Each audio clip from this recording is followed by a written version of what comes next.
Hi everyone, it's Assaf from Maizel Homes, and today I want to address first-time home buyers, and I want to give you a few tips of how to start the process and becoming a homeowner. The first and most important step that you should take is consulting with your mortgage advisor and getting a real pre-approval versus an online mortgage calculator. I want to make sure that you guys understand what's the difference, and when you're starting to look for properties, you're coming prepared. So that's a very interesting question. I think the first thing we need to be aware of is a pre-qualification is never a guarantee for money. This is basically a review on the surface as to what the package looks like. The lenders will still need to look at and approve the property you're looking at purchasing. The difference between an online approval versus going to a broker. The online approval is very high level and more likely than not is going to look at the cost of the mortgage at a qualified rate compared to your income. On the broker side, we're going to take a look at your historical income and what we're allowed to use to qualify the deal. We're also going to have a look at all of your consumer debt and build it in to ensure that ratios work and are compliant with the lenders and the insurance companies. Now, once you have consulted with the mortgage advisor, you know what you can qualify for and what is your max budget, right? Well, not quite. Now with this information available, you need to set it aside and calculate all the additional expenses that come hand in hand with purchasing a house. What are the fees that you need to keep in mind before you move in?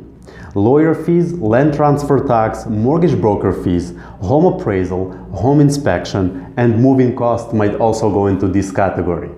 What are the fees that you need to keep in mind after you move in? Utilities, property tax, mortgage interest rates, home maintenance, and repair. So as you can see, there is quite a little bit of extra expenses associated with purchasing a home. So when we're doing a pre-approval, there are certain assumptions that need to be made. For example, we need to make some assumptions or estimates on the property tax, heating cost, as well as the house itself and how all of that relates to your income and your specific situation. When I'm doing a pre-approval with the client, I often recommend they come back and speak to me when they're ready to put in a live offer. At that time, we can actually use the factual information to verify that they're going to qualify for the deal, as well as give them an understanding as to what they're getting into. So we have you pre-qualified and ready to go.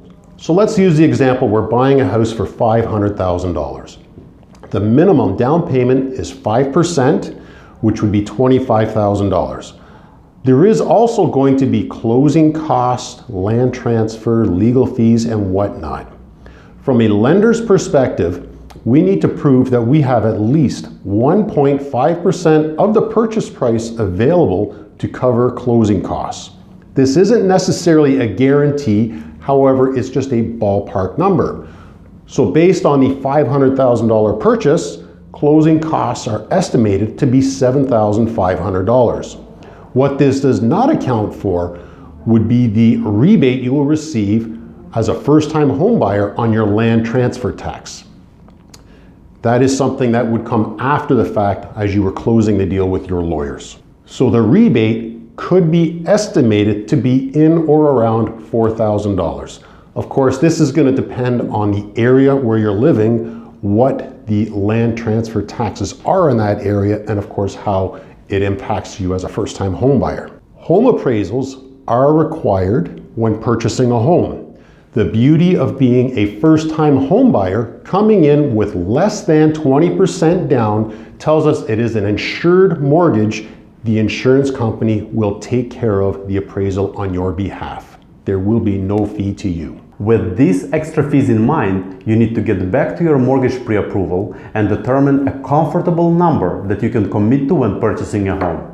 Thank you very much for watching this video. Please don't forget to comment, like, and subscribe to this channel, and I'll see you in my next video. Take care, bye.